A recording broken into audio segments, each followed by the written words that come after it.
ప్రకృతి వ్యవసాయంలో నిష్ణాతులైనటువంటి సుభాష్ పాలేకర్ గారి ఉపన్యాసాలు విని వారు ప్రకృతి పట్ల ప్రేమతో మన మూలం సందర్శించడానికి విచ్చేశారు.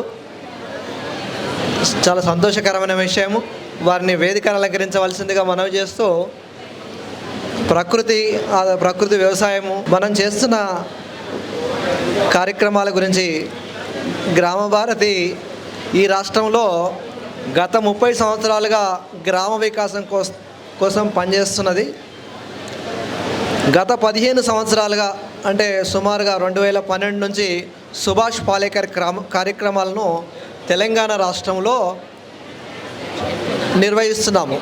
పాలేకర్ గారి శిక్షణ ద్వారా సుమారు ఒక 50,000 మంది ఈ రాష్ట్రంలో శిక్షణ పొందడం జరిగింది.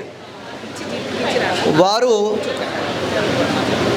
పండించిన పంటలను మార్కెటింగ్ చేసుకోవడానికై మూలం సంత పేరుతో గత 2 సంవత్సరాలుగా ఈ తార్నాకలోని మర్రికృష్ణ హాల్లో ఈ సంతను నిర్వహిస్తున్నాము. అదేవిధంగా బంజారా హిల్స్లోని రోడ్ నెంబర్ 12లో క్రాఫ్ట్ కౌన్సిల్లో కూడా గ్రామీణ సంతతో పేరుతో నిర్వహిస్తున్నాం. భవిష్యత్తులో రాబోయే నెలలో వనస్థలిపురం, మాదాపూర్ ప్రాంతాల్లో కూడా సంతలు నిర్వహించడానికి ప్రణాళిక సిద్ధం చేయడం జరిగింది. ప్రస్తుతం జిల్లాల్లో వనపర్తి, ఖమ్మం, ఆ తర్వాత వరంగల్ జిల్లాలో కూడా గత సంవత్సర కాలంగా సంతలు నిర్వహిస్తున్నాము. మీలాంటి పెద్దల సహకారము ఉంటే ఇంకా రాష్ట్రంలో విస్తృత స్థాయిలో ఈ ఉద్యమాన్ని ముందుకు తీసుకెళ్ళగలము. పుష్పలీల గారిని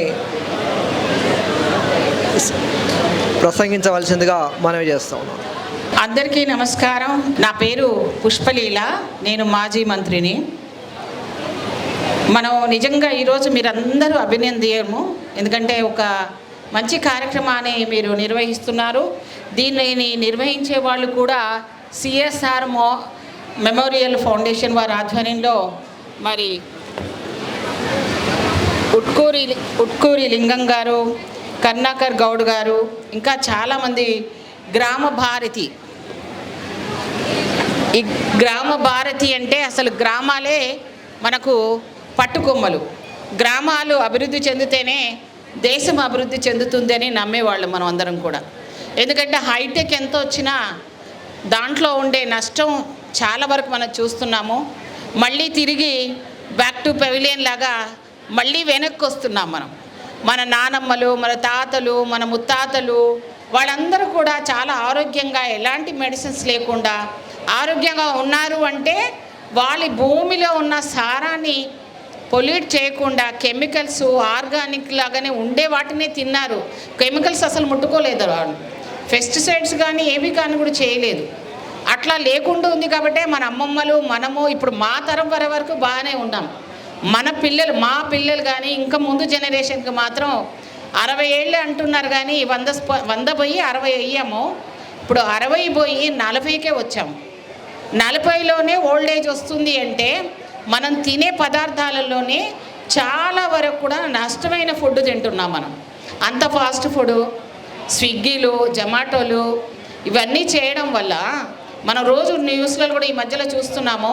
అంతా చూస్తే మనకు అంటే బద్ధకం అయిపోయింది ఒక రకంగా ఆడవాళ్ళకి. కానీ మీరేమన్నా అనుకోండి, కానీ ఎంత చేసినా, ఎంత డెవలప్ అయినా ఇంట్లో ఉన్న ఫుడ్కున్నంత ప్రాధాన్యత, అమ్మ చేతి వంటకున్న ప్రాధాన్యత, పిల్లలకు పెట్టిన సంతోషము ఆ స్విగ్గీలలో, ఆ జొమాటోలో ఉండదు. మేబీ ఉద్యోగాలు చేస్తున్నారేమో, టైం ఉండట్లేదు అంటున్నా కదా, అది ఒక సాకు మాత్రమే అని చెప్తున్నాను నేను. ఎందుకంటే మనం ఒక్కటమే కాదు, ఈరోజు ప్రపంచ దేశాల్లో ఉన్న ఆడవాళ్ళందరూ కూడా ఎంత లెవెల్లో డెవలప్ అయినా, ఎంత పెద్ద పోస్టులు చేస్తున్నా, ఈవెందో ఇవాంకా లాంటి వాళ్ళు కూడా వాళ్ళ పిల్లలకు వాళ్ళు వంట చేసి వాళ్ళ ఇంట్లో కార్యక్రమాలన్నీ చేసిన తర్వాతనే వాళ్ళకు ఫుడ్ అందించిన తర్వాతనే వెళ్తున్నారు. కానీ ఈ రోజున్న ఆడవాళ్ళు అన్నం వండుకోండి, కూర కొనుక్కోండి అన్న ధరకి వెళ్ళిపోతున్నారు. దీనివల్ల చాలా నష్టపోతున్నారండి. దయచేసి జీవనం మారాలి. కానీ అంటే ఫైనాన్షియల్గా మారచ్చేమో, కానీ హెల్త్ పరంగా మీ చేతులతో మీరే మీ పిల్లలను, మీ ఆరోగ్యాన్ని పాడు చేసుకుంటున్నారు. దయచేసి తల్లులు, ముఖ్యంగా ఆడవాళ్ళే ఏ ఇల్లు బాగుపడాలన్నా ఆడవాళ్ళే, ఏ ఇల్లు నష్టం చేయాలన్నా ఆడవాళ్ళే. అవునన్నా కాదన్నా ఒక స్త్రీగా నేను చెప్తున్నాను. టైం లేదు అంటే అందరికీ ఉండే టైం మనకు ఉంటుంది. ఇక్కడ ప్రేమ, అభిమానము, ఫ్యామిలీ పక్కన ఫ్యామిలీతో ఉన్న అటాచ్మెంట్ను, ఫ్యామిలీ రిలేషన్స్ను పోయినాయి కాబట్టి ఈరోజు ఏదో పెద్ద లెవెల్లో బిల్డప్లు ఇచ్చేసుకొని, ఈవెన్ దో మన ఇంట్లో పనిచేసే పని మనిషి కూడా, మా ఇంట్లో కూడా పని మనుషులు ఉన్నారండి, మేము కూడా వంట చేయమండి, మాకు కూడా జొమాటో, స్విగ్గీలు మా అమ్మాయిలు చేసుకొని తింటారని చెప్పడము చాలా చాలా అసహ్యం అనిపిస్తుంది. అంటే ఏంటి, ఒక 5 నిమిషాలు, అరగంట మహా అంటే వంట, అరగంట వంటకు ప్రీ ప్లాన్గా అమ్మమ్మలు ఎలా చేశారు, అమ్మలు ఎలా చేశారు, మనం ఎలా చేసాము. ఈ రోజులు మన చేతితో ఉప్పు, కారం, అల్లం, వెల్లుల్లిపాయ కలిపిన అన్నం తినండి. ఆర్గానిక్ కారం వేసుకొని, వెల్లుల్లిపాయ కారం వేసుకొని, అందులో కొంచెం పచ్చి నూనె వేసుకొని, ఉప్పు వేసుకొని తిన్నా అది ఆరోగ్యానికి నష్టం లేదు. కానీ ఈరోజు అన్నీ కూడా అన్నీ ఇన్స్టెంట్ కావాలి. అందుకని ఇన్స్టెంట్గా ఆరోగ్యాలు పాడైపోతున్నాయి. డాక్టర్ దగ్గరికి వెళ్తున్నాము, ఆ జబ్బు ఏంటో వాడికి తెలియదు, వాడు మన మీద ప్రయోగాలు చేస్తున్నాడు. సో డాక్టర్ బిల్లులు పెట్టుకొని హాస్పిటల్లో అడ్మిట్ అయ్యే కంటే ఈ ప్రకృతి వైద్యాన్ని, ప్రకృతితో అనుసంధానమైన దాన్ని మనం దాని గనక రెస్పెక్ట్ ఇచ్చి మనం గనక దాన్ని వాడుకోగలిగితే చాలా మంచిది. నేను కనుక్కున్నాను, అదేంటంటే చాలా వరకు మా అమ్మమ్మలు, మా నానమ్మలు, మా అమ్మలు కూడా చేసి చూసాం మేము. నేను కూడా ఇప్పటికి కూడా ఎంత బిజీ ఉన్నా, మంత్రిగా చేసినా సరే నాకు నా చేతి వంట చేసి తినిపించడం చాలా ఇష్టం. నా వాళ్ళకు వంట చేసి పెట్టడం నాకు చాలా ఇష్టం. ఎందుకు అంటే అందులో ఉన్న తృప్తి వేరు, అందులో ఉన్న హ్యాపీనెస్ వేరు. మనం గెస్టులు వస్తున్నారంటే 10 మంది వస్తున్నారంటే అమ్మో 10 మంది అంటున్నారు ఈ రోజున్న పిల్లలు. మేము 10 మంది కాదు 20 మంది ఇప్పుడు అట్ ఏ టైం ఇట్లనే ఇన్స్టెంట్గా వచ్చినా వంట చేసి వాళ్ళకి తినిపిస్తే ఉండే వాళ్ళ మొహంలో ఉండే సంతోషాన్ని మేము ఆస్వాదిస్తాము. కానీ ఈరోజు ఎలా అయిపోయిందంటే ఇంటికి ఎవరైనా రావాలంటే వాడు పర్మిషన్ తీసుకొని రావాలి, మొగుడు పర్మిషన్. ఎవరు వస్తున్నారో చెప్పాలి. టీ అయితే పెట్టిస్తాను, వంట పెట్టను, టిఫిన్ పెట్టను అంటున్నారు ఆడవాళ్ళు. అంటే ఈ మగవాళ్ళు కూడా భయపడిపోతున్నారు. గట్టిగా ఏమనంటే సెక్షన్లు వచ్చాయి, ఆడవాళ్ళను ఇబ్బంది పెడుతున్నారని భయపెట్టించడం. మగవాళ్ళు పాపం వీడు బాధ అంతా మగపిల్లలకే, ఆడవాళ్ళకి ఏం బాధలో నన్ను అడిగితే ఏమనంటే బ్లాక్మెయిలు, ఏమనంటే నువ్వేమని అన్నావంటే అమ్మలు సపోర్ట్ చేయడాలు ఆడపిల్లలకి, ఏ చట్టాన్ని దుర్వినియోగాలు చేయడాలు. పని వద్దు, అమ్మలు పని నేర్పించడం లేదు, ఎందుకంటే మనం చదువుకోలేదు కాబట్టి మన పిల్లల్ని చదివిస్తున్నాము. కానీ ఎంత చదివించినా ఇంకో ఇంటికి వెళ్ళాలి కదా ఆడబిడ్డ, ఆ పిల్లకి అన్ని పద్ధతులు నేర్పించాలి కదా. వంట చేయడము, టీలు, టిఫిన్లు ఎలా ఉండాలి, అందించాలి, పెద్దవాళ్ళు వస్తే ఎలా ఉండాలి. అందుకే జాయింట్ ఫ్యామిలీస్ వద్దంటున్నారు. ఎందుకు, అత్తుందా వద్దు, ఆడబిడ్డలు ఉన్నారా వద్దు. కాబట్టి ఎవడైతే ఉంటాడో ఆడు భూమి మీద నుంచి పైనుంచి పడ్డ మొగుడైతేనే చాలు. ఆడి నేను చెప్తే కూర్చుంటే కూర్చోవాలి, లేవంటే లేవ్వాలి, అంతే. అలాంటి వ్యవస్థలో పాపం మగపిల్లలు చెప్పుకోలేక, పెళ్ళాన్ని అనలేక, అమ్మకు చెప్పుకోలేక బాబోయ్ హరిగోస పడుతున్నారండి పాపం. అందుకనే ఫుడ్ అనేది పెళ్ళాం చేతిలో నుంచి చేస్తానంటేనే పెళ్ళిళ్ళు చేసుకోండి. నాకు వంట రాదన్న పెళ్ళాం వద్దండి మనకు, అంతే. నేను చెప్తున్నాను కదా. అయితే నా ఎక్స్పీరియన్స్ చెప్తున్నా. నాకు 2 పిల్లలు, ఒక పాప ఒక బాబు.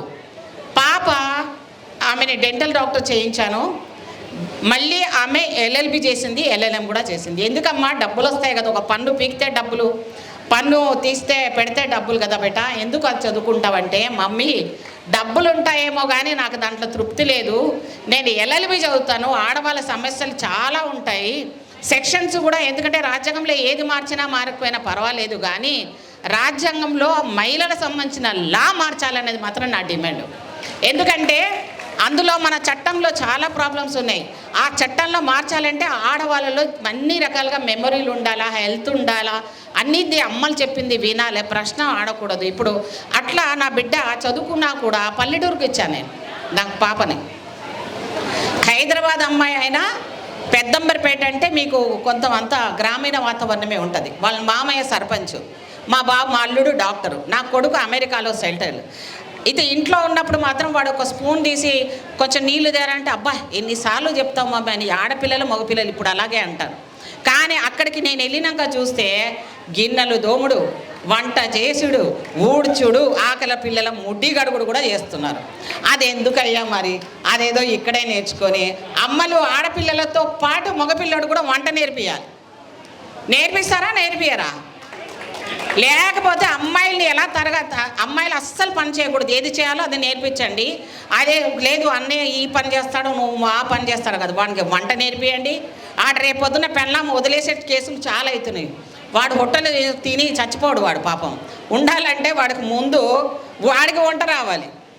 ఆడి పెళ్ళాన్ని లేకున్నా సరే ఆడు శుభ్రంగా వండుకొని తినగలగాలి, అమ్మ చేతి వంట నేర్చుకోవాలి. అవునా కాదా? లేకపోతే స్విగ్గీ జొమాటోలు తెచ్చుకుంటే హార్ట్ అటాక్లు వస్తున్నాయి, లేకపోతే ఇంకేదో ప్రాబ్లమ్స్ వస్తున్నాయి. నేను ఎందుకు చెప్తున్నానంటే భూమిలో భూదేవికి ఉన్నంత ఎంతైతే ఉంటుందో భూమిలో చాలా సారం ఉంటుంది. మన ఫుడ్లో కూడా తెలంగాణ, ఆంధ్ర, నార్త్లో చాలా డిఫరెంట్ ఉందండి. మనం అసలు మిల్లెట్స్ తినం.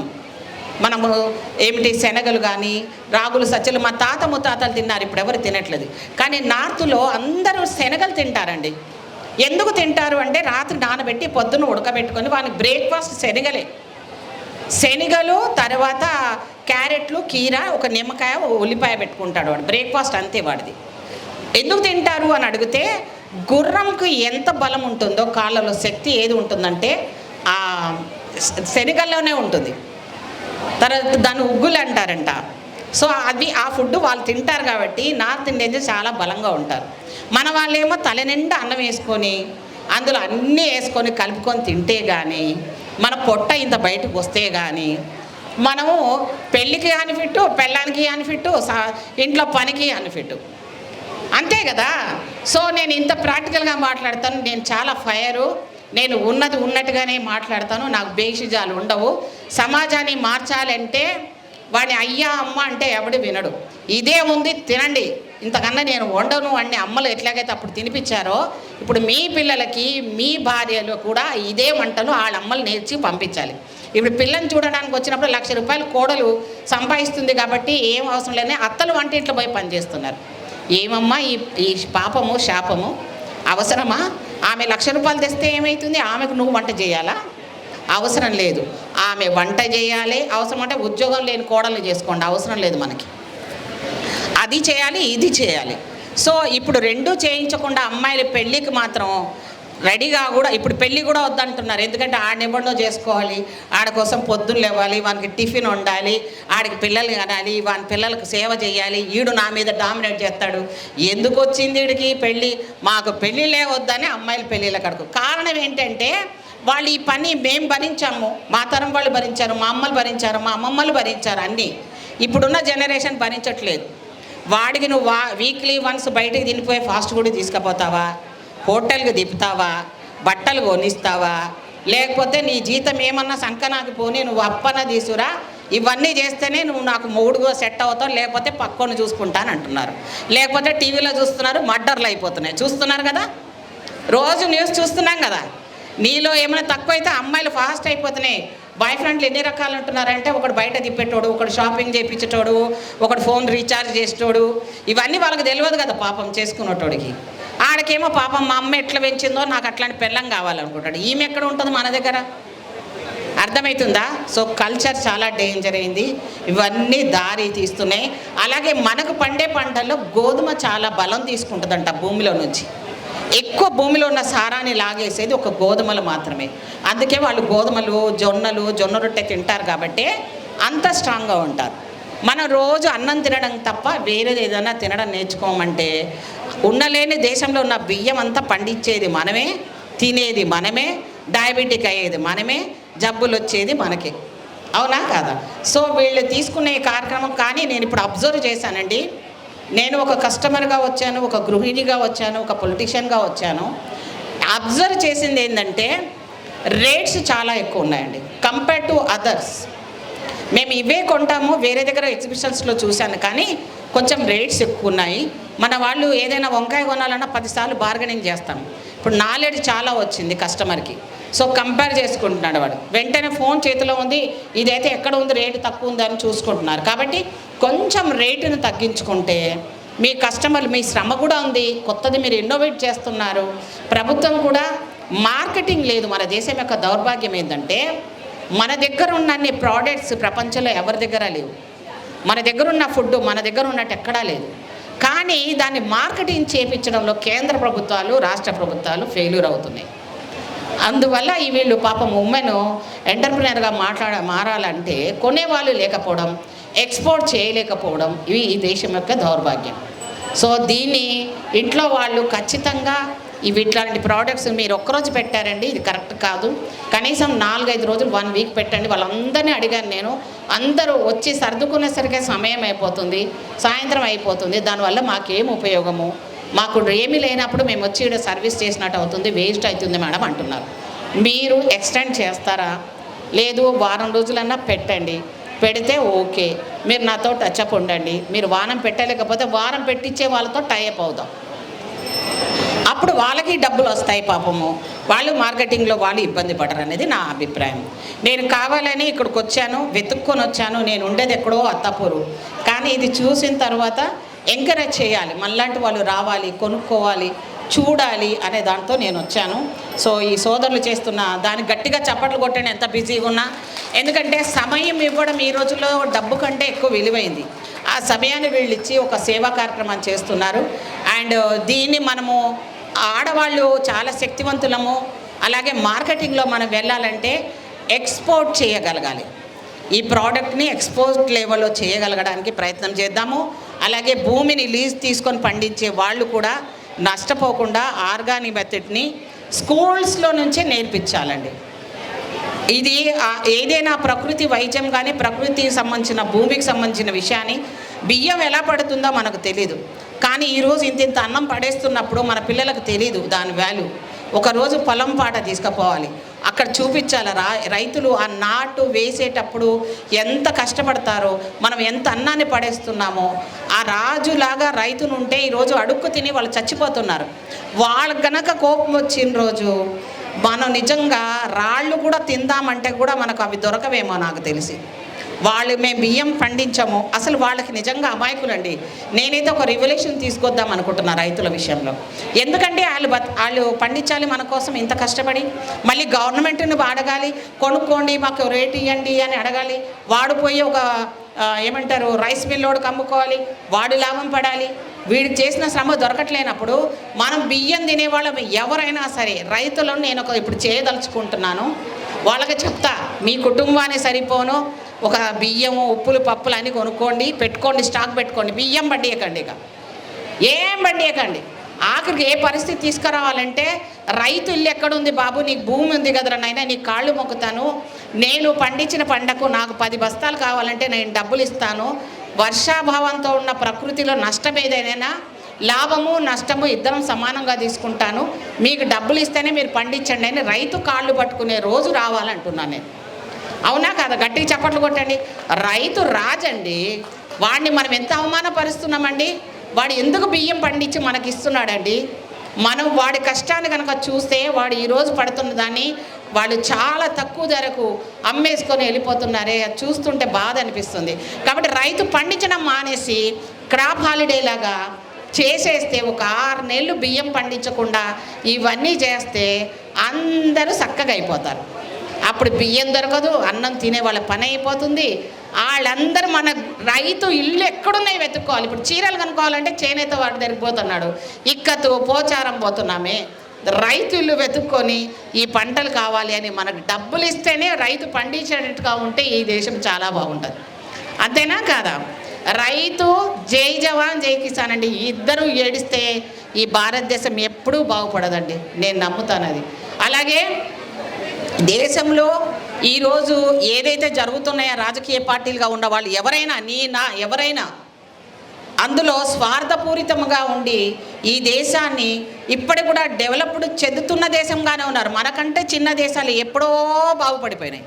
మన ఇంకా అభివృద్ధి చెందుతున్న దేశాలు ఎందుకు అంటే నాకేమొస్తుందన్న స్వార్థంతో బతికే రాజకీయ నాయకులు వ్యవస్థ ఈ వ్యవసాయాన్ని కుంటుబాటు చేసి ఈరోజు అన్నీ కూడా ఏ జంతువులాగా ఏది మారుతున్నాయో, పొల్యూషన్తో ఏ పురుగులు పుడుతున్నాయో తెలీదో అవన్నీ వచ్చి మనకు కరిస్తే ఏమవుతున్నా మెడిసిన్ కూడా లేదు. సో ఈ ధరణి అంటే ఈ భూమాతను కాపాడాలన్న దాంట్లో ఆర్గనైజేషన్తో పాటు ప్రతి ఒక్కరు ఎంకరేజ్ చేయాలి. దీన్ని వారం రోజులు పెట్టండి అన్న, నా నంబర్ మీకు ఇస్తాను. పసుపు కూడా ఎంత డేంజర్ అంటే పసుపు కూడా కెమికల్స్ వేస్తున్నారు. మనం చేతులు పట్టుకుంటే మనకు పెయింట్ లాగా అందుకుంటుంది. సో పసుపు అనేది క్యాన్సర్కి చాలా హెల్ప్ చేస్తుంది. రోజు మార్నింగ్ పాలలో కానీ నీళ్ళలో కానీ 1 డ్రాప్ ఒరిజినల్ పసుపు, ఆర్గానిక్ పసుపు వేసుకొని తాగితే ఎంతో ఆరోగ్యాలు ఉంటాయి. మీరు మరి దీన్ని అన్నీ పక్కన పెట్టేసి మెడిసిన్స్ అని నిన్ను తినడం కంటే మన ఇంట్లో ఉన్న వాటితోటే తయారు చేసుకున్న ఆర్గానిక్ వాటితోటి తినడం మొదలు పెడితే చాలా బాగుంటుందని కోరుకుంటూ, నేను మీ అందరినీ కలుసుకునే భాగ్యము ఈ ఎగ్జిబిషన్ దర్శించడానికి వచ్చినందుకు మీ అందరినీ మనస్ఫూర్తిగా నేను మిమ్మల్ని అభినందిస్తున్నాను. దీన్ని ఎంకరేజ్ చేయమని కోరుకుంటున్నాను. మళ్ళీ ఇలాంటి ఎగ్జిబిషన్స్ రెగ్యులర్గా పెట్టమని కోరుకుంటున్నాను. Thank you so much. ఉమ్మడి రాష్ట్రంలో మంత్రివర్యులుగా సాంఘిక సంక్షేమ శాఖ మంత్రిగా పనిచేసినటువంటి పుష్పలీల గారు, ఇబ్రహీంపట్నం శాసనసభ్యురాలుగా ఈ రాష్ట్రంలో అందరికీ సుపరిచితురాలు. వీరు రాజకీయ నాయకురాలు ఉండి ఒక సామాజిక కార్యకర్తగా వారి ఉపన్యాసం వారి లెక్చరర్గా గతంలో ఉండి ఉద్యోగానికి రాజీనామా చేసి రాజకీయాల్లోకి వచ్చారు. కాబట్టి వారి ఉపన్యాసం ఎంతో స్ఫూర్తిదాయకంగా ఉన్నది. ఇది నిరంతరము మాకు అండగా మాతో పాటు వారు మేము చేసే కార్యక్రమాలకు వస్తే చాలా వస్తా అని వారు హామీ ఇస్తున్నారు. కాబట్టి సంతోషకరం. మీ యొక్క ఉపన్యాసాన్ని రికార్డ్ చేయబడిన బ్యాక్స్ రూట్స్ వాళ్ళు రికార్డ్ చేశారు. అది మీకు పంపిస్తాము. అదేవిధంగా రాష్ట్ర వ్యాప్తంగా దాన్ని అందరు వినేట్లుగా చూస్తాము. చాలా చక్కటి ఉపన్యాసాన్ని ఇచ్చారు. రాజకీయాల్లో నిమగ్నమై నిరంతరం ఉండి కూడా సామాజిక కోణంలో మీరు మాట్లాడిన ప్రతి మాట కూడా వాస్తవానికి చాలా దగ్గరగా ఉన్నది. ప్రతి ఒక్క హృదయాన్ని కదిలించింది. వారు వ్యాపారంలో నిమగ్నం అయినప్పటికీ వారి ముఖాలను చూస్తే ప్రతి ఒక్కరు కూడా వింటున్నారు. వాస్తవానికి ఇంత దగ్గరగా మీరు మహిళ అయి ఉండి కూడా కొన్ని లోపాలను ఎత్తి చూపిస్తూ ఇంత స్పష్టంగా ఇది సమాజానికి మీలాంటి సందేశాలు అవసరం. మరిన్ని అప్డేట్స్ కోసం బ్యాక్ టు రూట్స్ యూట్యూబ్ ఛానల్ని సబ్స్క్రైబ్ చేసుకోండి.